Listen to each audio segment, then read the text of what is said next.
이강민의 잡지사 1호로 22번째 페이지. 끝모를 하나만 더. 최근엔 더군다나 스킬까지 장착해서 구독자들을 딥러닝 시키는 분이죠. 숭실사이버대 환경안전공학과 교수로도 활동하고 계신 곽지식 작가와 함께합니다. 어서 오세요. 안녕하세요, 곽지식입니다. 반갑습니다. 자, 여러분, 매년 새해가 되면 미국 라스베이거스에서 CES라는 세계 최대 IT 가전 박람회를 엽니다. 요즘 기사도 많이 쏟아져 나오고 관심 있으신 분들이 많을 것 같은데 세계 기업들이 새로운 기술과 혁신을 선보이는 자리죠. 오늘은 CES 이야기를 한번 해보도록 하겠습니다.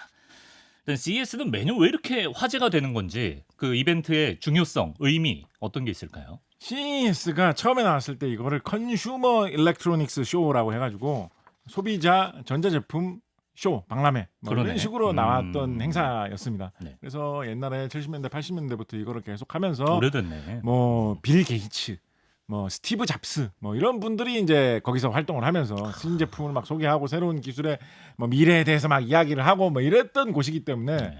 역사, 신기술에 대한 역사와 전통도 일단 되게 뿌리 깊은 그런 무대입니다. 네. 그러니까 예를 들어서 우리나라의 어떤 회장님 이런 분들이 CES의 무대에 올라가서 이야기를 한다라고 하면 아무리 회장님이시지만 좀 두근두근 하시지 않을까요? 당연하죠. 빌 게이츠 회장님이 섰던 무대라니, 뭐 스티브 잡스가 섰던 무대라니, 막 이렇게 생각을 하면, 환 하나 드시고. 그래서 약간 그런 역사 전통이라는 것도 좀 있습니다. 더군다나 이제 규모가 점점 커져가지고 그러더라고. 지금은 막 초대형 행사가 돼버렸어요. 진짜. 엄청나게 거대한 행사가 된 상태입니다. 우리나라에서만 몇백 개씩 가던데. 네, 그러니까 우리나라에서 어떨 때는 막 1000개 업체가 참여하고 막 이럴 때가 있습니다. 예, 깜짝 놀랐어요. 이번에도 800개 이상 참여했을 거예요. 예. 우리나라에서는 업체만 참여를 하는 게 아니고요. 무슨 뭐 지자체 이런 데서도 막 그런 뭐 부스 뭐 이런 거 막 차리고, 공기관에서도 가고. 네, 공공기관이나 지자체에서 지원을 해줘가지고 그 지역 기업이 가가지고 뭐 부스를 차리기도 하고요. 우리나라는 진짜 부스 많이 차릴 때 진짜 1000개 차릴 때도 있을 정도로 진짜 다 가네, 엄청나게 우리나라 기업들도 많이 참여하는 행사인데 네. 우리나라 기업보다 더 많이 기업이 참여하는 나라가 중국입니다. 네, 그래서 한국 기업이 엄청나게 많이 참여하는데 중국 기업은 그거보다 더 많이 참여하고 당연히 미국 라스베가스에서 하는 행사거든요. 네. 당연히 미국에서 하는 행사니까 미국 기업들도 많이 참여를 해가지고 네. 세계의 2대 강대국이 엄청나게 많이 참여를 하고 우리나라 회사들도 막 알 수 없을 정도로 많이 참여를 하다 보니까 네. 당연히 한국에서 특히 관심이 많이 생길 수밖에 없는 그런 행사고 우리나라가 전자산업이 차지하는 비중이 되게 크잖아요. 그렇죠. 네, 그렇다 보니까 이제 우리나라의 어떤 경제, 미래, 기술의 동향 이런 거를 보기 위해서도 시선이 좀 많이 쏠리는 그런 행사다라고 이야기를 드릴 수가 있겠습니다. 네. 세계적으로 금년 같은 경우에는 4,300개가 넘는 업체들이 참여를 했다라고 이야기를 하고 그럼 있거든요. 우리나라 기업 비중이 되게 높은 편이네. 그렇죠. 그러니까 우리나라 업체들이 엄청나게 많이 가는 거예요. 그러네. 중국이 우리나라보다 수출이나 경제 규모가 얼마나 크냐라고 비교를 해본다라고 한다면 우리나라 업체들이 진짜 좀 약간 뭐 이 정도야? CES에 관심이 CES를 많은 약간 나라네. KES로 바꿔야 되는. 요즘은 CES가 컨슈머 일렉트로닉스 쇼라는 거를 쓰지 않습니다. CES가 컨슈머 일렉트로닉스 쇼의 약자라서 CES라는 뜻이 아닙니다라고 CES에서는 이야기하고 바뀌었어요? 있습니다. 뭐 C가 뭐예요? 뭐 그런 걸 하지 맙시다. CBS인가? 아직까지 안 정했습니다. 예. 참고로 그 미국의 방송국 CBS 있잖아요. 미국의 방송국 CBS가 간혹 CES에 참여할 때가 있어요. 네. 왜냐하면 뭐 이런 텔레비전 같은 데다가 아니면 뭐 스마트 기기에다가 그 방송국의 콘텐츠 같은 걸 이렇게 보낸다라고 해가지고 미국의 방송국 CBS도 간혹 CES에 참여할 수 있을 정도로 굉장히 다양한 분야의 업체들이 많이 참여해서 네. 관심을 많이 끄는 그런 행사입니다. 네. 하나만 넘어가기 전에 하나만 짧게. 예. 이거 진짜 짧은 하나만. 아직 4분도 안 됐는데. 예. 아주 짧게 하세요. 하나. 예. 그렇다 5분 보니까 안 됐을 땐 그냥 하세요. 네, 그렇다 보니까 예. CES에서 이 보이는 그냥 약간의 동향 변화 가지고 네. 좀 이게 어떤 조짐 아닌가 이런 이야기를 꺼내는 경우도 많이 있습니다. 예를 들면 뭐 얼마 전에는 한국 업체가 1000개 이상 참여를 했는데 지금은 800몇십 개가 갔으니까 뭐 한국의 전자산업이 좀 어떻게 됐나? 뭐 CES에 대한 관심이 좀 약해졌나? 뭐 이런 식의 해석이 나올 때도 있고요. 근데 뭐 800개도 엄청나게 많은데 뭐 그렇게 쉽게 얘기할 수 있는 건 아니죠. 그렇지만 그런 분석도 나올 정도고 금년에는 많이 화제가 됐던 게 뭐였냐면 그 이재용 회장님, 그 우리나라에서 제일 큰 전자업체 있지 않습니까? 네. 그 업체가 CES에서 제일 큰 행사가 열리는 곳은 LVCC라고 하는 라스베가스 컨벤션 센터라고 하는 아주 큰 이 전시 공간이거든요. 우리나라의 뭐 코엑스 이런 데처럼 거기서보다 훨씬 큰데 거기에 제일 중간 자리를 그 이재용 회사님 전자 회사에서 차지하고 통으로 거기서 되게 크게 이렇게 딱 눈에 잘 띄는 중앙 자리를 차지하면서 약간 컨슈머 이게 컨슈머 일렉트로닉스 가전제품 쇼라고? 그럼 우리가 중심이지. 약간 이런 느낌을 몇 년째 계속 보여주고 있었거든요. 네네. 그런데 지금 그 이번에는 그 자리를 안 차지를 했어요. 아 그래요. 대신에 심지어 그 LVCC 그 제일 많은 행사가 열리는 곳 자체에 안 들어갔어요. 다른 옆에 있는 호텔에서 단독 행사식으로 전시를 했거든요. 조금 힘을 뺐네. 그래서 네. 그러니까 그렇게 해석하시는 분들도 많고 힘을 뺀 거 아니냐. 라고 해석하시는 분들도 많고 예. 혹은 뭔가 아예 단독 구성으로 해가지고 전혀 좀 새로운 모습을 보여주기 위해서 그렇게 하는 거 아니냐라는 뭐 그런 해석을 하시는 분들도 있고 사실은 뭐 그건 뭐 장소 잡다 보면 그냥 뭐 저기가 더 좋아 보이는데 아 저기를 하자 그렇게 했을 수도 있는 노릇인데 그럼 기존 LCBB 거긴 누가 들어갔어요? 중국 회사가 들어갔어요. 중국 회사. 네. 경쟁사로 굉장히 이름이 많이 불리우는 중국의 텔레비전 같은 거 잘 만드는 거대한 회사가 그 자리를 딱 차지했습니다. 그러니까 이거에 대해 이거 뭐 남이 비운 자리 그냥 뭐 돈 주고 갖는 사람 인정한 거 아니에요. 그래서 크게 해석을 안 할 수도 있는데 그런 해석이 막 나오고 있습니다. 예. 이제는 세계 가전 시장의 최정상 자리를 중국 회사가 좀 선포하다시피 올라가가지고 지금 깃발 꽂는 사실 장소만 좀 빌린 것뿐인데 그 옆에도 크게 전시하는 그만큼 주목받으니까. 그러니까 그만큼 주목을 받다 보니까 그렇지, 다양한 그렇지. 해석이 나오는 큰 행사다라고 보시면 되겠습니다. 그러네요. 올해 이제 2026 CES에서 단연 주목받은 기술은 피지컬 AI인 것 같습니다. 그렇죠. 예, 이게 로봇 같아 보이는데 이게 로봇이라고 안 하고 피지컬 AI라고 하더라고요. 그러니까 이게 좀 범위를 넓혀가지고 로봇뿐만 아니라 우리가 딱 봤을 때 로봇으로 보이는 부품 그런 제품뿐만 아니라 조금 더 다양한 포괄적인 제품에 대해서 특히나 발달된 인공지능 기술을 많이 적용을 한다라는 데 강조점을 주다 보니까 일부러 이렇게 말을 만들어가지고 피지컬 AI다라고 이야기를 많이 하는 것 같습니다. 근데 이거 엄청 부드러워졌더라고요 이제 기술이. 네. 예. 그러니까 요거가 이거 또 이제 그림을 보여주신 김에 저보다 자연스럽게 걷는 것 같아요. 예. 그림을 보여주신 게 조금 부자연스럽긴 하시죠 그런 거니까. 이 그림을 보여주신 김에 이게 약간 좀 재미난 흐름이라고 할까요? 좀 말씀드리면 아까 이게 전자제품 쇼로 출발했던 행사라고 말씀드렸잖아요. 그런데 한 4년 전, 5년 전, 6년 전부터 CES를 되게 달구었던 변화가 뭐가 있냐면 자동차 업체들이 많이 진출해가지고 전시회를 크게 했었어요. 왜냐하면 전기차라는 게 되게 많이 부상을 하다 보니까 그러니까 전기로 구동해가지고 움직이면서 전자 기술을 이용을 해가지고 조작하는 게 되게 큰 부분을 차지하는 그런 소비자 제품인데 전기 자동차도 컨슈머 일렉트로닉스 아니야?라고 해가지고 전기차를 내세워서 자동차 회사들이 크게 이런 전시장을 차리는 그런 게 몇 년간 이어져 있던 흐름이었습니다. 그리고 기존의 기술회사, 전자회사, 소프트웨어회사, IT회사 이런 회사들도 자동차를 가지고 뭐 어떻게 해보겠다라는 거. 우리나라의 전자회사들도 자동차를 막 갖다 놓고 이랬어요. 우리나라의 통신회사들이 막 자동차 갖다 놓고 막 이랬어요. 여러 이 회사의 제품들이 그 회사가 추구하는 미래 기술의 방향성이 뭔지를 되게 어떻게 보면 좀 혼란스러울 정도로 다양한 방향으로 그러니까 재작년 막 이럴 때만 해도 우리나라의 배터리 회사가 자동차를 막 갖다 놓더니 지금은 우리나라 자동차 회사가 로봇을 갖다 놓는 곳으로 전시회가 이렇게 막 성격이 희한해 보이는 이렇게 되었거든요. 그렇게 많은 변화를 보여주는 그런 모습이다라고 이야기를 할 수가 있겠습니다. 그렇다 보니까 단순히 로봇만 보여주는 게 아니라 자동차도 요즘에는 인공지능이 탑재되어 가지고 자율주행을 하는 거를 좀 강조해서 보여주는 이런 느낌으로 변했죠. 그래서 자동차 그 자체가 화제가 된다기보다는 이번에도 또 젠슨왕 회장님 또 나오셔가지고 되게 많이 주목을 받으시면서 약간 무슨 뭐 약간 악어 가죽인가 뭐 뱀 가죽인가 그런 자켓을 입고 좀 활동하시는 것 같더라고요. 그런 걸 입고 나오셔가지고 하면서 그 본인 회사에서 만든 자율주행을 하게 해주는 제품 소프트웨어적인 그러니까 본인 반도체 회사니까 자기 회사의 그 반도체 제품하고 같이 소프트웨어를 결합을 해가지고 자동차에다가 심을 수 있는 소프트웨어와 반도체 제품을 많이 언급을 하셨죠. 뭐 알파마요 이러면서 막 언급하셨죠. 그래서 근래에 뭐 몇 년 전부터 미국에서 많이 화제가 됐었고 우리나라에서도 굉장히 그 최근 몇 달 사이에 누구셨대? 그 객원으로 나오셔가지고 박홍준 기자 나오셔가지고 FSD 얘기를 했었죠. 그 자율주행하는 이야기 한번 해주셨잖아요. 우리나라에서도 엄청 화제가 되면서 와 저 정도라면 나도 한번 사보고 싶다. 되게 많은 충격을 줬었는데 세계의 수많은 자동차 업체들이 그런 분위기를 보면서 되게 긴장하고 있겠죠.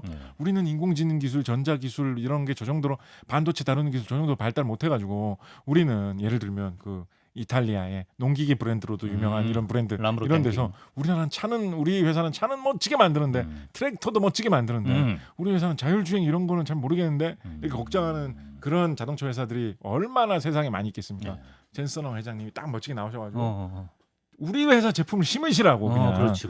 예, 그런 식으로 이제 이야기를 하는 분위기를 그렇지. 이번 쇼에서 되게 강조를 하시는 차를 거죠. 보여주는 게 아니에요. 예, 그러니까 이게 뭐 이 자동차 업계에서는 아니 이게 너무 이렇게 하면 너무 딴 데로 빠지니까 이렇게 여기서 이야기를 끊고 예. 그래서 다양한 분야에 이렇게 인공지능 기술을 접목하는 쪽으로 이야기들이 좀 많이 나오는 것 같습니다. 네. 심지어 이번에 또 이거 공교롭게도 또 좀 스웨덴 회사 이야기를 해서 그런데요. 좀 공교로운 거 맞나요? 의도적인 거 아닌가요? 스웨덴의 예. 그 가구 회사로 유명한 회사 있죠. 세계적으로 유명한 회사 거기도 있잖아요. 가요? 이번에 CES에 아마 처음일 거예요. 크게 본격적으로 들어온 건 처음일 거예요. CES에 참여를 했거든요. 네. 근데 CES에 가구 회사가 참여한다는 게 사실 좀 이상하잖아요. 이케땡. 예, 그런데 그 회사에서 이제 참여한 이유가 본인들의 그런 가구 이런데 그런 인공지능 기술, 스마트 기술 같은 거를 많이 집어넣겠다라는 거예요. 뭐 전등 같은 거를 설치하면 전등의 뭐 밝기와 색상이 네. 이렇게 인공지능적으로 뭐 알아서 바뀌어준다더라. 뭐 이런 걸 막 집어넣은 거예요. 그러면 그 스마트 기술을 개발한 데가 자랑하는 데 아니에요? 근데 이제 우리가 다 그거를 실어가지고 이제 사서. 앞으로 판매를 하겠다라는 예. 식으로 이제 뭐 예. 자체적으로 이런 것도 우리가 많이 개발하고 있고 미래로 이렇게 계속 나가겠다라고 하면서 보여준 거죠. 네. 그런 식으로 다양한 분야에 우리가 재작년 뭐 이럴 때 우리나라에서 되게 화제가 많이 된 인공지능이라고 하면 이 네. 챗봇 형태로 네. 사람하고 말로 대화를 나눌 수 있는 그런 인공지능인데 별의별 거를 다 잘해주더라 이런 게 되게 많이 화제가 됐었잖아요. 네. 근데 이제는 컴퓨터 속에서 말로 대화를 주고받는 기능뿐만 아니라 네. 실제로 컴퓨터 바깥에 나와 있는 여러 가지 물체들 자동차가 됐든 로봇이 됐든 그러네. 아니면 뭐 가구가 됐든 뭐 잡지사도 그런- 뭐 하는데 그런 살아있는 챗봇 아니에요 여기가? 그런 살아있는 물체에 챗봇. 예. 그런 물체 디지털이 아니잖아요. 아날로그잖아요. 예. 그런 물체에 있는 네. 좀 인공지능이 다양하게 적용되는 그런 거를 이번에 좀 유독 많이 준 경향이 있고 그게 어떤 심지어 자동차 회사가 로봇을 보여줄 정도로 네. 어떤 특히나 로봇 제품 이번에 엄청나게 많이 나왔죠. 그런 식으로 한 단계 약간 위로 경계를 올라가는 약간 모습을 넘나드네. 좀 보여주었다라고 말씀을 드릴 수가 있겠습니다. 네. 하나 넘어가기 하나만 뭘 얼마나 말씀하시라고 초반부터 이렇게 하나만 하십시오. 아주 그래서- 여유 있습니다. 그래서 이제 우리가 이제 이 정도가 되었으니 좀 로봇이나 우리가 로봇 편을 한번 따로 했잖아요. 했죠. 그때도 한번 말씀드렸던 이야기인데 네. 로봇이라는 그 제품을 체코어죠 로봇은 노동이라는 그렇죠. 뜻입니다. 네, 그렇습니다. 예, 예. 특히나 우리나라에서는 조금 더 실용적이고 현실적이고 지금 우리가 하고 있는 거 위주로 조금 더 우리 자신을 좀 더 봤으면 좋겠다라는 이야기를 좀 저는 많이 말씀을 드리고 싶어요. 그때 로봇 편에서도 우리가 말씀을 드렸습니다만 산업 현장에서 로봇을 쓰고 있기로는 세계적으로 우리나라가 가장 많이 쓰고 있는 그렇게 나라입니다. 말씀하셨죠. 우리나라는 노동자 10,000명당 1,000대 이상의 로봇을 쓰는 유일한 나라입니다. 로봇 밀도가 2위하고도 압도적인 격차로 1위인 나라예요. 네. 그런데 이번에 그 정의선 회장님이 로봇을 아틀라스라는 로봇을 보여주면서 네. 뭐라고 이야기를 했냐? 그 로봇을 가지고 뭐 가정에 배치를 해가지고 어깨 동무하면서 친구로 만들어 드리겠습니다라고 이야기를 한 게 아니라 그 로봇을 산업 현장에 배치를 하겠다라고 이야기를 했거든요. 네. 세계에서 로봇을 제일 많이 쓰는 나라에 애국가 틀어주는 화면이 텔레비전에서 나올 때만 되면 로봇이 자동차 조립하는 걸 보여주는 그런 나라인데 우리나라가 그래요? 그 자동차 회사의 회장님인 분이 최첨단 로봇을 세계 제일 수준과 별로 떨어지지 않을 것처럼 보이는 그런 로봇을 보여주면서 그 로봇을 2028년 정도가 되면 3만 대 정도를 매년 만들어가지고 생산 현장에 배치해주겠다라는 이야기를 해가지고 주목받는 시대거든요. 이거는 뭐 실현될 가능성이 워낙 그러니까 우리나라에서 지금 이 생산 현장에 로봇을 어느 나라보다도 많이 투입해 가고 있는 이 방향이 그대로 계속 나가는 거예요. 어떻게 보면 그렇죠. 예. 되게 신선한 제품으로 인공지능이라는 새로운 기술을 탑재한 아주 멋지게 생긴 로봇으로 그걸 보여줬기 때문에 더 화제가 많이 되긴 했지만 네. 방향성은 우리나라가 옛날부터 해오던 그 방향으로 계속 치고 나가는 겁니다. 제가 어떤 걸 보고 되게 감명을 받았냐면 그거를 보고 이 로봇이 사실은 미국의 보스턴에 근거를 둔 회사에서 처음 창시가 돼가지고 그 로봇을 우리나라 자동차 회사가 인수를 하면서 한국 기업의 일부로 이렇게 포함되어가지고 그게 다시 발전해가지고 이번에 아틀라스로 소개된 신형 아틀라스로 소개된 그런 로봇 회사지 않습니까? 네. 사실은 어떻게 보면 야, 미국 사람들은 저거 사실 미국 회사야 이런 식으로도 이야기를 꽤 하거든요. 왜냐하면 핵심적인 개발자 이런 분들 중에 미국에 있는 아직도 미국에서 연구하시는 분들이 많이 계시니까. 네. 제가 그 로봇을 보고 감동을 받아가지고 그 로봇에서 홈페이지에 들어가서 그 로봇의 성능이 어느 정도인지 이 제시해 놓은 성능표를 살펴봤어요. 거기에 보니까 진짜 첫 줄에 진짜 제 마음을 찌르르하게 울리는 그 킬로와트 그 숫자가 잘 보셨네요. 저게 됐어요. 이 로봇이 들 수 있는 무게가 50kg이다. 그리고 괄호를 하고 110파운드라고 적혀 있었어요. 괄호가 파운드군요. 메인으로 적어놓은 게 그렇죠. 킬로그램이고 미터법이고 이건 대한의 로봇이죠. 이건 된다. 이거는 진짜 성공한다. 이거는 군침 도는 김치 냄새가 풀풀 나는 로봇이죠. 이 정도면. 이게 단순히 단위를 킬로그램을 먼저 썼다는 것뿐만 김치 아니라 냄새 풀풀 나는 로봇이라 하면 그쪽에서 안 좋아할 것 같은데. 군침 돌잖아요. 예. 요즘에 미국 분들도 김치 좋아하신대요. 그렇죠. 예.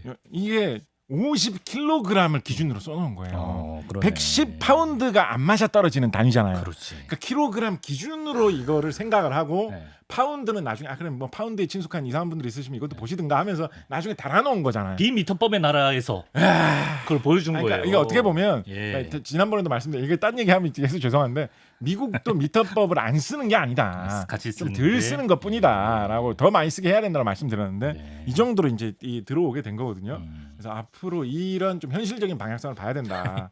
라는 말씀을 드리는데 원래 하고 싶은 이야기가 아니라 정리하고 신기술을 빨리 소개해 주세요. 정리하고 넘어가게요. 이 로봇 이야기 피지컬 AI 중요하니까. 중요하죠. 그래서 피지컬 AI의 방향에 대해서 우리가 이거를 자꾸 미래에 있는 기술처럼 예전에 우리가 80년대 90년대 하던 것처럼 선진국에서는 어떻게 하고 있으니까 우리가 따라간다라는 식으로 생각을 하면 로봇 이야기하면서 피지컬 이야기하면서 맨날 나오는 이야기가 로봇이 이렇게 많이 도입되면 일자리가 없어지는데 어떡하죠? 이런 이야기 많이 하잖아요. 그런데 로봇이 많이 도입되면서 일자리가 없어지는 그거를 제일 먼저 많이 해본 나라가 우리나라예요. 그러네. 딴 나라가 앞으로 20년 후에 일어날 일들을 우리나라는 이미 10년 전에 했었어요. 그렇죠. 우리나라는 이미 노동자 그냥 단순 수치로만 봐도 이미 노동자 10명당 한 대가 로봇이니까 최소 10% 이상의 일자리를 로봇이 이미 우리나라는 과거에 다 가져간 거예요. 경험치가 될 수도 있는 거죠. 그게 경험치고 우리나라의 이런 일자리 문제 하면 맨날 나오는 이야기들이 있잖아요. 뭐 중소기업에서는 일자리에 일할 사람이 없어서 난리인데 뭐 청년들은 일자리가 없어서 난리라고 미스매치를 어떻게 해야 되느냐 뭐 이런 이야기 10년 전부터 우리가 계속 듣고 있잖아요. 그렇죠. 그런 한국이 이미 겪어온 고질적인 그런 일자리 변화의 문제가 사실은 다른 나라들이 앞으로 미래의 자동화 로봇화를 통해서 겪을 문제거든요. 선진국을 따라하고 선진국의 담론을 쫓아갈 게 아니라 우리가 이미 겪어온 변화가 어떤 식으로 진행이 되어 있고 그걸 좀 돌아보고 냉정하게 반성을 하면서 미래의 길을 우리가 알아서 지금 헤쳐나가야 되는 그런 우리가 상황입니다. 제시할 수 있어요.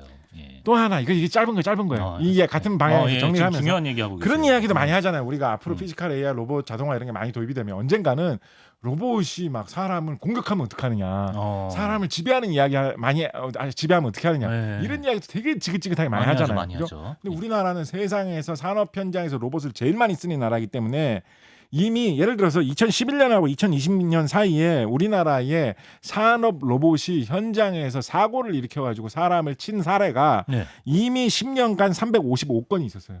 생각보다 많네. 매년 30건 정도의 사람들이 로봇에 의해서 이렇게 다치는 일들이 생겨납니다. 그러니까 지난번에 로봇 편에서도 말씀드렸지만 로봇이 막 의도적으로 막 뭐 누구를 괴롭혀야 되겠다라고 해가지고 그런 일보다는 로봇이 오류를 일으켜가지고 사람에게 피해를 준다라거나 나쁜 사람들이 로봇을 조종해서 로봇을 해킹해서 피해를 입힐 가능성을 더 크게 봐야 되는데 이런 로봇 관련된 사고의 경험이 세계 어느 나라보다도 우리나라에 이미 많이 쌓여가고 있는 중이거든요. 그래서 이거를 어떻게 해결할지를 우리 스스로 우리를 반성하면서 개척해 나가야 될 문제예요. 수많은 피지컬 AI 로봇들이 이제 현장에 그리고 심지어 가정에 더 많이 도입될 텐데 이게 사고를 일으켜가지고 사람에게 해를 끼치지 말지 어떤 식으로 안전을 보장하게 할 거냐, 안전 검사를 어떻게 하며 안전 인증을 받았다는 사실을 어떻게 어떤 방식으로 보증을 해주고 평가를 할 거냐 이런 거 세계 어느 나라보다도 우리나라에서 먼저 좀 앞서가가지고 잘 좀 만들어내야지만 그렇습니다. 미래의 피지컬 AI 시대에 잘 대비할 수 있다. 이런 메시지를 듬뿍 느낄 수 있는 그런 CES였습니다. 역시 환경안전공학과 학과장님이 다 중요한 말씀을 주셨습니다. 잡다한 지식사전이잖아요. 그래서 이번 CES에서 그렇게 막 기사 피지컬 AI만큼 막 주목을 받진 않았지만 좀 이렇게 눈에 들어오셨던 좀 잡다한 기술들, 뭐 신기술들, 미래 기술 소개해 주시면 좋겠습니다. 이것도 사실은 조금 피지컬 AI스러운 건데요. 그래요? 근데 이제 뭐죠? 로봇 청소기. 사실은 작년 CES에서 이제 로봇 청소기를 돌리면 로봇 청소기를 돌려보면 로봇 청소기가 이렇게 돌아다니면서 요즘은 뭐 걸레질도 해주고 먼지 이런 거 깨끗하게 치워주잖아요. 네. 로봇 청소기 돌리려면 항상, 양말 주워주는 애. 항상 귀찮은데 그래, 맞다. 널브러지는 거를 치우는 게 되게 귀찮단 말이에요. 그렇죠. 그게 귀찮아서 로봇 청소기를 예. 돌리는 거를 미룰 때가 많이 있는데 예. 작년에 중국 팔이 거였죠? 달려가지고 예. 널브러져 있는 거를 좀 치워줄 수 있는 기능이 팔이 이렇게 올라와가지고 비교적 원시적이긴 했습니다만 네. 그래도 어쨌거나 그걸 보여주면서 사람들이 되게 감동을 줬어요. 저거를 해소를 해줄 생각을 하고 있구나라고 해가지고 그렇지. 그런데 이번에도 마찬가지로 중국 회사에서 두 군데 이상에서 이 같은 기능을 가진 거를 출시를 했던 것 같은데 로봇 청소기를 운항을 하면서 네. 우리나라의 초창기에 로봇 청소기가 나올 때 우리나라에 조금 이야기가 많이 됐었던 게 네. 문지방 탈 없는 기능 관련해가지고 여러 가지 이야기가 많이 나왔었거든요. 이거 중요하거든. 방마다 옮겨 다니면서 로봇 청소기를 돌리기 귀찮으니까. 그거 못하면 계속 받고 있어요. 네. 삐삐삐. 그런데 이제 단순히 문지방 넘는 기술에서 한 번 더 발전해가지고 이번에 계단을 올라가는 로봇 청소기가 나왔어요. 그래서 계단을 올라가는 거를 안정적으로 한다. 이것뿐만 아니라 계단 자체를 닦습니다. 계단 자체를 왜냐면 청소기니까 가는 김에 계단 자체를 닦으면서 1층, 2층 왔다 갔다 하면서 청소를 한다. 좋은데? 특히나 미국에는 2층 집에 사시는 분들도 많이 계시잖아요. 예. 그렇다 보니까 이거 한번 돌려놓으시면 1층, 2층 다 돌아다니면서 청소한다고. 좋은데? 그런 형태의 제품을 만들어가지고 많은 사람들한테 되게 강한 인상을 남겼습니다. 네. 특히나 이제 미국 사람들 그것 때문에 이제 귀찮았던 분들 꽤나 계셨을 거란 말이에요. 1층만 돌리고 2층에 가려면 들고 가야지. 계단까지 이렇게 들고 가는 게 정말 귀찮았는데 그래서 막 2층만 더럽고 이런 분들 꽤 계셨는데 이제는 한 방에 해결되고 그냥 외출하고 오면 다 치워지는구나. 좋다 이거는. 뭐 이런 것 때문에 이것도 사실 기능이 좀 완벽하진 않아요. 사실 뭐 방문 어떻게 열어야 되는지 뭐 이런 거에 대해서도 그런 것도 사람이 연구 많이 해요. 그러네.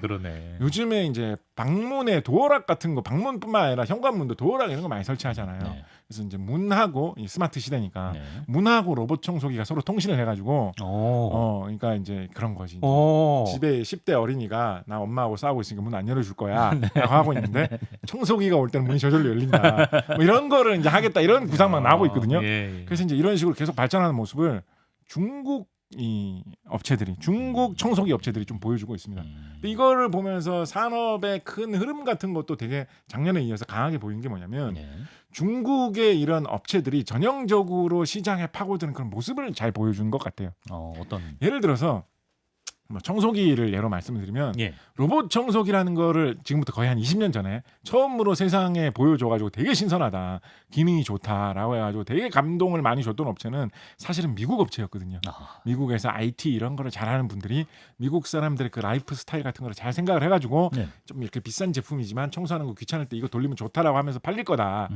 뛰어난 이런 소프트웨어 기술, 뛰어난 이런 IT를 충분히 이용을 해가지고 좋은 제품을 만들면 팔릴 거다라고 해가지고 미국 업체가 엄청난 인기를 끌면서 투자도 엄청나게 받으면서 거대 기업이 돼가지고 치고 나갔거든요. 그래서 미국의 그런 스타트업이 시장을 훅 휩쓸고 있었던 시대가 있었고 그걸 보고 로봇 청소기가 좋구나라고 해가지고 우리나라의 전자업체들도 로봇 청소기를 만들면서 좀 따라갔었습니다. 근데 그거를 보고 중국 업체들이 요즘에는 수십 개의 중국 업체들이 우리도 로봇 청소기 로봇 청소기 하면서 막 뛰어든 거예요. 처음에는 중국 제품이니까 기능이 조금 떨어져도 싼 제품을 만들어가지고 파고든다. 왜냐하면 초창기만 해도 로봇 청소기에 기대하는 그 눈높이가 높지 않았거든요. 사람들이. 사람이 그래도 청소해야지. 대충만 해도 신기하죠. 처음에는 뭐 물걸레로 닦는 거 이런 거 상상도 안 했거든요. 사람들이. 요즘처럼 뭐 청소를 다 한다, 먼지를 뭐 알아서 버려주고 온다 이런 거 초창기에 사람들이 생각도 안 했거든요. 그렇다 보니까 그럴 때 기능에 대한 수준이 그렇게 높지 않고 로봇 청소기가 미국 스타트업에서 처음 출연했기 때문에 로봇 청소기에 뭐 명가 이런 회사도 없었어요. 로봇 청소기가 세상에 처음 나왔는데 명가가 어디 있습니까? 그렇다 보니까 뭐 로봇 청소기 처음 만든 업체도 낯설어 보이는 업체고 중국에서 새로 나온 업체도 뭐 새로운 낯선 업체인데 뭐 이것도 사보고 이것도 사볼까? 어차피 믿음직하지 않은 제품인데 기왕이면 중국 업체의 가성비 좋다는 거 싼 거 한번 사보고 쓸만하면 다음에 바꿀 때 뭐 좋은 고급 제품 사지 뭐 이런 거를 하면서 치고 들어온 거예요. 중국이 이 브랜드를 별로 안 따지는, 성능을 크게 안 따지는 시장이다 보니까 그런데 거기에 따라와가지고 어느 정도 차지를 하고 나니까 이제는 좀 경쟁을 할 수 있게 됐죠. 그리고 중국에서 급격하게 발전하는 다양한 IT 분야의 그런 기술들 이런 것들 다 심고 중국이 세계 공장이라고 하지 않습니까? 이런 다양한 전자 구동 부품들, 전기 구동 부품들을 만들 수 있는 그런 부품 업체들, 그런 걸 갖고 있는 사람들, 거기에 뛰어들겠다는 수많은 그런 젊은이들, 뭐 기술자들, 스타트업 하겠다는 사람들 우글우글 하거든요.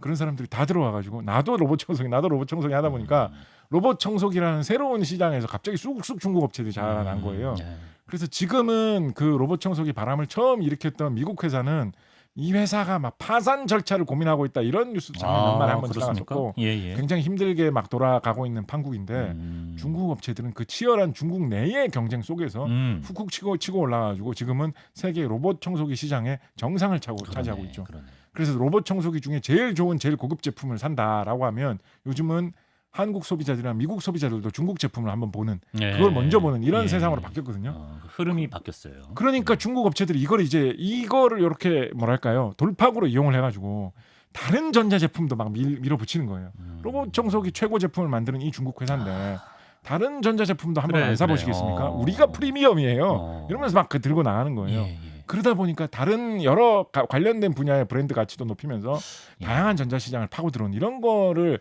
전략을 잘 쓰고 있는 그러네요. 그런 분위기가 이번에 청소기에서도 잘 보이는 경향이 있습니다. 예. 하나만 신기술? 다른 신기술? 하나만 연결되는 걸 하나 청소기? 하나만 하십시오. 예. 예. 이번에 CES에서도 이게 어느 정도 좀 보이긴 했었는데 네. 이런 작전으로 또 깊이 파고 들어온 중국 회사의 어떤 빛나는 분야 중에 하나가 드론입니다. 드론도 처음에 사람들이 이렇게 많이 활용하고 이럴 때 드론이 하늘을 더 잘 날아다니게 되고 특히 드론에 장착되는 리튬 이온 배터리가 더 좋아지면 좋아질수록 드론이 점점 더 쓸모가 많아질 거다. 이런 이야기가 20년 전에 꽤 나왔었죠. 그렇지만 그때만 하더라도 드론은 좀 장난감 같은 거였습니다. 그냥 재미삼아서 한번 날려보는 거. 공중에 올라가가지고 공중에서 내려다는 모습으로 우리가 이렇게 하고 있는 사진 찍어보면 얼마나 재밌을까. 장난감 비슷하게 나왔던 제품이었거든요. 그런데 중국 회사들이 원래 장난감 이런 거 잘 만들잖아요. 그러다 보니까 뭐 장난감처럼 만드는 드론 우리도 만들어 보지 뭐라고 해가지고 드론 시장으로 중국 제품들이 막 파고 들어온 거예요. 그런데 그렇게 해가지고 드론은 중국이다. 드론은 중국이 가성비가 좋다라고 하다 보니까 계속해서 그쪽에서 점점 더 키워 나와가지고 원래 드론을 잘하고 있던 뭐 미국 업체들, 뭐 한국 업체들 이런 업체들 다 눌러버리고 유럽 업체들 다 눌러버리고 중국 회사들이 처음에는 간단한 기술력으로도 장난감 같은 것부터 시작해가지고 워낙에 많이 팔리고 팔리면 그 돈과 경험을 바탕으로 계속 투자를 하니까 그래서 처음에는 장난감 같은 드론에 장난감 같은 카메라가 달려 있었는데 그거보다 좀 더 좋은 카메라를 달아가지고 이제는 안정적으로 사진을 촬영하는 촬영용 드론은 중국 제품이 쓸만하다 이런 수준을 갖고 촬영용 수준은 중국 제품이 거의 제일 좋은 거 아닌가 이런 수준을 나가다 보니까 요즘은 아예 카메라를 드론 회사에서 중국의 드론 회사에서 우리 회사 카메라 믿을 만한 거 아시죠? 프리미엄 브랜드 라면서 잘 파는 쪽으로 가고 있다가 심지어 근래에는 그러니까 지금도 그런 인식이 사라지진 않았는데 비행기라고 하면 되게 안전성이 중요하고 선진국들의 브랜드 가치가 큰 회사잖아요. 우리나라가 여객기를 타려고 딱 들어가면 뭐 프랑스 회사 제품, 미국 회사 제품 이런 게 우리 비행기다라고 해야지 타던 비행기나라고 하면서 사람들이 믿고 타잖아요. 비행기를 탔는데 비행기가 좀 못 보던 비행기인 것 같아. 그래서 승무원에서 이 비행기는 어느 회사에서 만든 비행기인가요? 프랑스 회사 비행기도 아니고 미국 회사 비행기도 아닌 것 같은데 근데 중국 회사 비행기입니다. 라고 하면 지금까지만 해도 고객들한테 더 좋은 가치를 주는 느낌으로는 그런 느낌은 아니었죠. 많이 인식은 안 되고 있거든요. 그런데 그러니까 항공 쪽에서는 중국이 그렇게 흥하지 못했어요. 근데 드론 쪽에서 처음에는 장난감 같은 걸로 시작한 거예요. 근데 드론 쪽에서는 중국이 워낙 많이 치고 나가다 보니까 연결되나? 그 소위 말하는 드론 택시라고 하는 것들도 있죠. 드론 택시, 그렇지. 도시에서 하늘을 나는 자동차처럼 하늘을 나는 택시처럼 간단하게 전기로 날아가는 비행체 같은 경우에는 중국산 드론 택시가 갖고 있는 그 위상이 세계에서 거의 제일 무겁다라고 할 수 있죠. 우리나라에서도 한강변에서 드론 택시를 앞으로 시범 운행을 해보겠습니다라고 하면서 띄우는 그런 시범으로 띄우는 드론 택시가 중국 제품인 경우가 많습니다. 아 그래요? 그래서 이런 항공업 쪽에도 뭐 비행을 드론 이용하는 택시의 1위가 되면 또 진짜 항공기 쪽으로도 심지어 요즘엔 드론이 무기로도 많이 활용되는 세상이니까 그렇죠. 이런 비행용 무기 같은 경우는 사실은 미국 업체가 꽉 잡고 있던 시대가 사실은 계속해서 이어진다라는 게 고정관념이었는데 중국 업체들이 처음에는 장난감 같은 거 별거 아닌 거부터 그리고 새롭게 탄생한 시장이라고 해가지고 드론의 강자가 어디 있습니까? 처음 시작할 때 처음에 이런 경쟁자가 없던 새로운 시장이 들어와가지고 다른 시장까지 치고 나가는 전법을 쓰는 경향이 로봇 청소기처럼 되지 말란 법이었다. 드론이나 청소기 이런 부분에서 좀 많이 보였고 많은 시장에서 이런 모습 보일 것 같습니다. 중국 기업의 패턴이 있네요, 진짜. 자동차도 전기차, 자율주행차 이런 쪽에서 비슷한 전략을 쓰는 것 같거든요.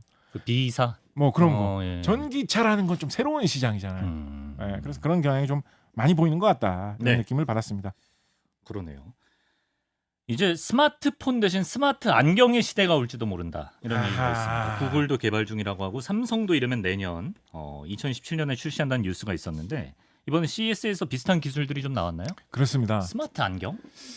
어떻게 보면 이제 스마트 기기가 좀 포화 상태로 가다 보니까 뭘 더 파보자라고 하면서 뭐 새로운 걸 좀 보여줘야 된다라는 느낌으로 좀 가는 경향이 있는 것 같습니다. 아이언맨 토니 스타크가 막 하는 그런 건가? 그렇죠. 그런 거죠. 안경인데 이제 안경에 사람의 눈으로 보는 부분, 이 부분을 디스플레이로 활용을 해가지고 여러 가지를 보여주면 네. 뭘 이렇게 스마트폰 같은 거를 꺼내가지고 보거나 아니면 뭐 찍어가지고 본다 이런 거를 따로 이렇게 어떤 추가의 행동을 안 하고도 네. 항상 눈에 걸치고 있으면서 작동을 하는 항상 내 옆에 있는 그런 스마트 장비를 활용할 수 있다. 그게 알 있는데 그게 뜬다고요? 그렇죠. 그럼 알이 화면이 되는 눈 거예요. 아프잖아요. 이러고 봐야 돼? 그러니까 그런 것도 많이 따지는 거예요. 예. 어떻게 했을 때 눈에 제일 자연스럽게 이렇게 뜨는 느낌으로 보일까? 초점 같은 게 어떻게 했을 때 제일 좀 방해가 안 될까? 이런 것도 되게 많이 연구를 합니다. 그 잘못 나온 제품 보면 말씀하신 대로 눈 아픈 경우 꽤 있어요. 어지러운 경우도 있고. 일단 알 없으면 안 되네요. 그거를 알았으면 힘들죠. 예. 근데 그건 좋은 지적 해주셨는데 네? 이게 좋은 지적이에요? 왜냐하면 예. 알을 없는 거를 추구하기 위해서 어. 일부 회사에서는 이 안경 알에 띄우는 게 아니라 네. 눈의 망막 쪽으로 빛을 쏴주는 걸로도 연구를 하고 있습니다. 진짜 아이언맨처럼 네. 요 앞에 그래서 막 그런데 그런 사실은 좀 파다 보니까 나온 경향도 있어요. 왜냐면 이제 기존에는 사람들의 컴퓨터 같은 거, 휴대용 컴퓨터 이런 걸 많이 팔았는데 네. 그거보다 요즘 스마트폰이 훨씬 더 많이 팔리는 판이죠. 근데 스마트폰이 뭐 미국 회사, 한국 회사 이런 스마트폰이 세계적으로 많이 팔렸는데 네.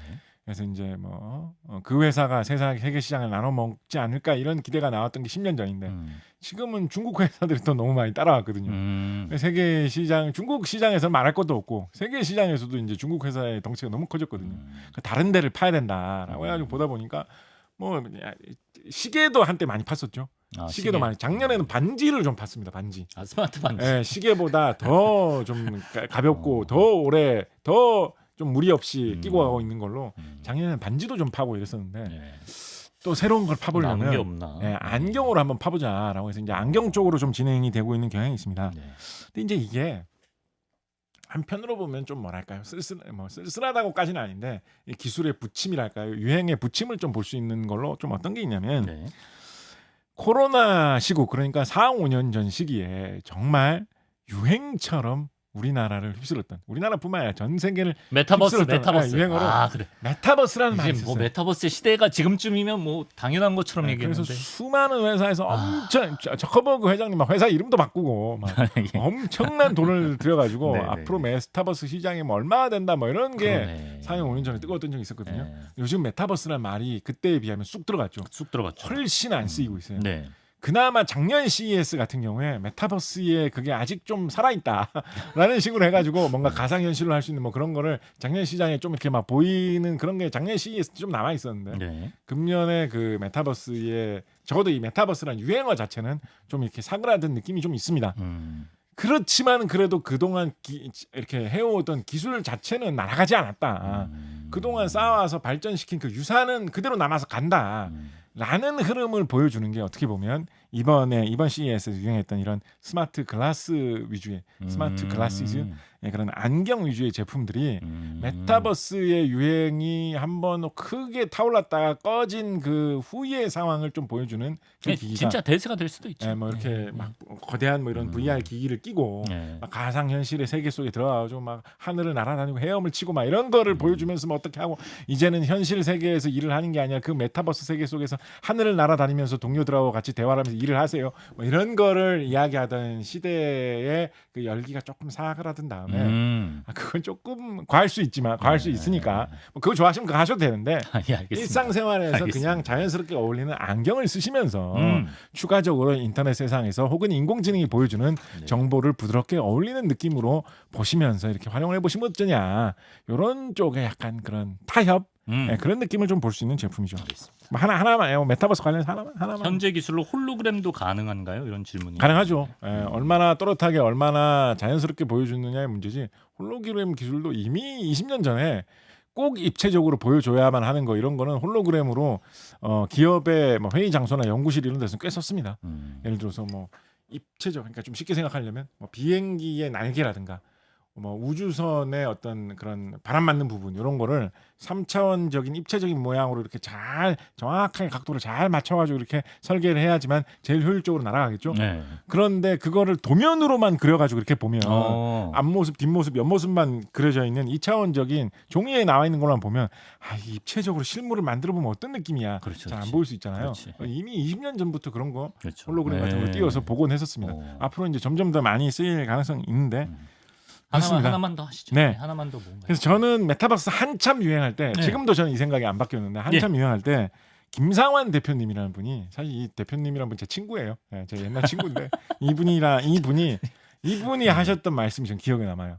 예. 이분이 뭐라고 그 메타버스 한참 열기가 이분 어떻게 보면 내다보신 사람인 것 같아요. 뭐라고 이야기를 하셨냐면 메타버스라는 게 비유로 말하자면 갑자기 과일이라는 게 없었는데 과일이라는 게 딱 나타나가지고 사람들이 와 세상에 과일이라는 게 있네 이렇게 달콤하고 맛있어라는 게 아니라 원래는 사람들이 사과도 먹고 있었고 귤도 먹고 있었고 감도 먹고 있었고 딸기도 먹고 있었는데 이거를 이렇게 종합적으로 봤더니 과일이라는 게 앞으로 미래에 되게 좋을 것 같다 유용할 것 같다 그래서 앞으로는 과일의 시대가 온다라고 말하고 있는 게 요즘에 메타버스 유행이라는 거를 조금 더 정확하게 보는 방법이다라고 이 얘기를 하신 적이 있거든요. 없던 게 새로 나타난 게 아니다. 네, 그러니까 여러 가지 이런 그 비대면의 초연결의 이런 여러 가지 통신이 활성화되는 그런 상황에서 우리가 생활하는 방법, 소비하는 방법이 바뀌는 그런 흐름을 좀 엮어서 말하다 보니까 좀 멋있게 말할 유행어가 필요해서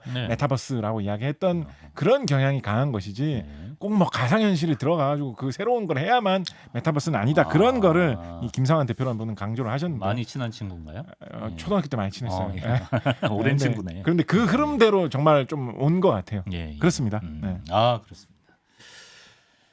뭐 기술 소개해 주실 거 뭐 한두 개 정도 하고 마무리하면 좋을 것 같은데요. 뭐 실망한 기술도 재밌을 것 같고 아니면 뭐 신선했다 뭐 이런 것도 좋고요. 전체적으로 좀 악평을 받았던 기술류로 좀 말씀을 드린다라고 한다면 무슨 워스트 어워드 이런 것도 뽑더라고요. 네, 그런 것도 합니다. 그것도 이제 매년 해가지고 좀 인기가 좋습니다. 왜냐하면 보다 보면 좀 냉소적인 느낌이 저게 과연 필요할까 이런 느낌 드는 것도 없지 않아 있거든요.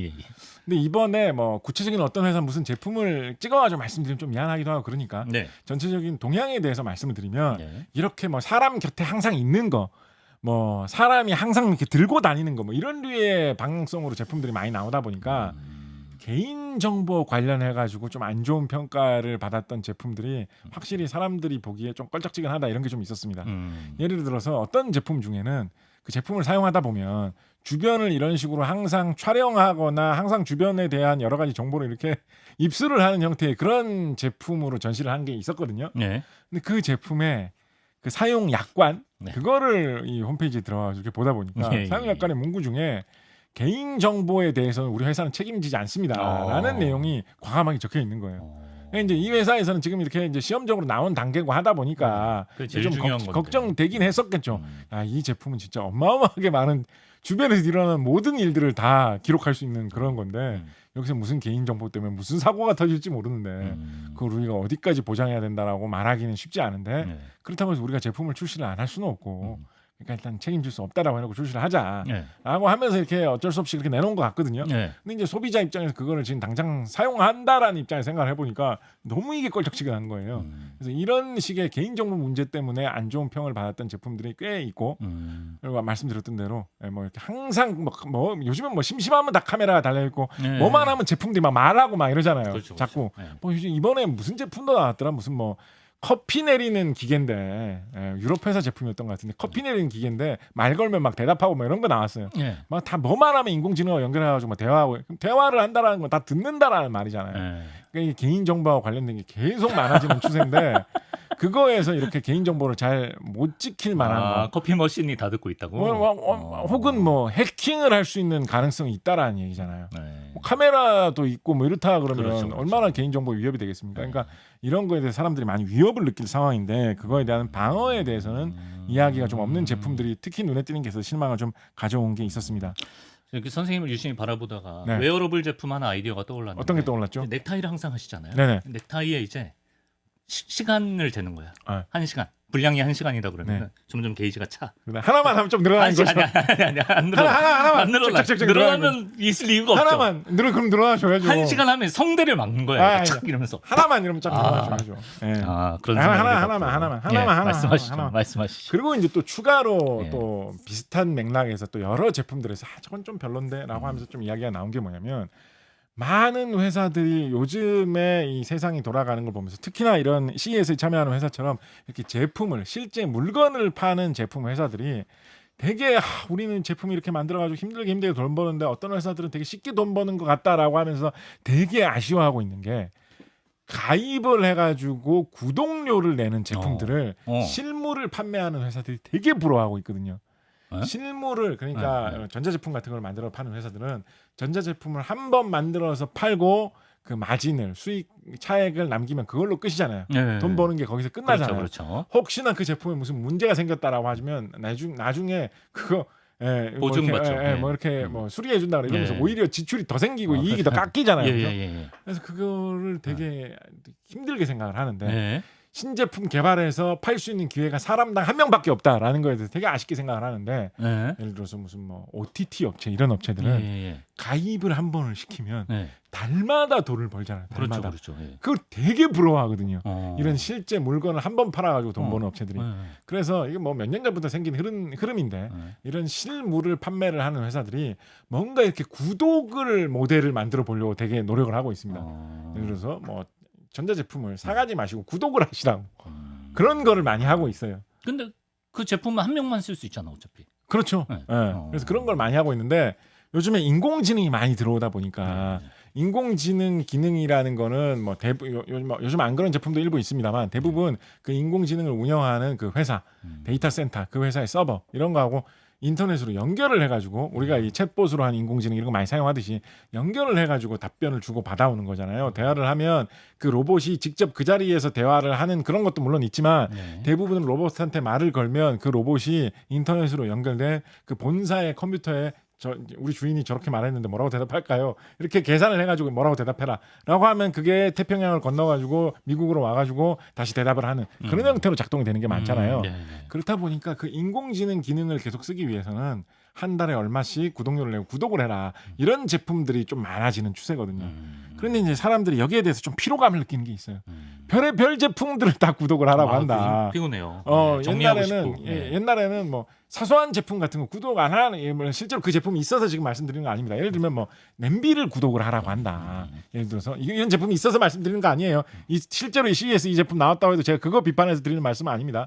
그래서 스마트 냄비가 있어가지고 그 스마트 냄비에다가 뭐 버튼을 누르면 자동으로 막 조리를 해주는 그런 냄비가 있어가지고 나왔는데 구독을 안 하면 못 쓴다. 달마다 이 구독료를 내야지 쓸 수 있다라고 하면 사람들이 그걸 보고 무슨 냄비를 구독하는 시대가 됐느냐라고 하면서 좀 피로감을 느끼는 그런 게 여러 가지에서 좀 많이 보이고 있는 경향도 있거든요. 구독 경제네. 그래서 이거에 대해서도 좀 돌파구를 잘 찾아야 되지 않겠느냐 그런 생각도 좀 했었습니다. 월 구독료 지불하고 써야 되는 기술 이번에 소개된 것 중에 목욕하는 새를 촬영할 수 있는 AI 기반 제품도 있대요.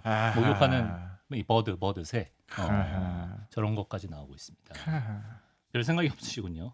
좀 코멘트가 딱히 없으시군요. 네네. 아니 뭐 새를 잘 씻기고 싶으시면 사실은 이제 이거 로봇 편 할 때 한번 이것도 슬쩍 말씀드렸는데 우리나라 농가가 고령화되고 있기 때문에 이런 스마트 기술이나 로봇 같은 게 가축을 농촌으로 들어가야 된다는 쪽으로 많이 이야기 나. 우리 딸기 편에서도 얘기했잖아요. 요즘 딸기 수확해주는 로봇도 돌리는 데 꽤 있다고. 스마트 농장, 딸기 농장 하시는 분들 많이 있다고. 그래서 양계장 같은 데나 돈사나 우사 뭐 이런 축산 농가에서 청결하게 사실은 씻겨주는 로봇 뭐 이런 게 아까 새는 그 느낌은 아닌데 닭 정도도 안 될 것 그 느낌은 아닌데 뱁새 정도 그런 게 우리가 아까 로봇이 이미 우리나라에서는 지난 한 40년 우리나라의 최초의 산업용 로봇이 개발돼가지고 사용된 지 벌써 한 40년 됐습니다. 우리 편집장님보다 우리나라에서 개발된 제일 오래된 로봇이 더 형님이에요. 그러네요. 그 어디에 보관돼 있는지 모르겠는데 그런 현실화된 쪽으로 현실화할 수 있는 쪽으로 우리의 경험을 많이 살려가면서 로봇 기술 이런 거를 본다면 아까 새 씻겨주는 로봇도 양계장 로봇으로 양계장 자동화 체계로 우리나라 또 치킨의 나라니까 그런 쪽으로 좀 연결해서 더 상상을 해봐도 좋지 않겠느냐 말씀을 좀 드려봅니다. 혹시 다음 주 주제에 대한 복선인가요? 아 그렇게 생각할 수 있죠. 예. 약간 또 예고제로 갑니다. 수요일만 이상하게 수요일 코너는 예고가 있어요. 예고가. 예, 그렇습니다. 다음 주도 기대해 주시고요. 여기까지 CES로 들여다본 미래 기술 곽식 작가와 함께 살펴봤습니다. 말씀 고맙습니다. 감사합니다.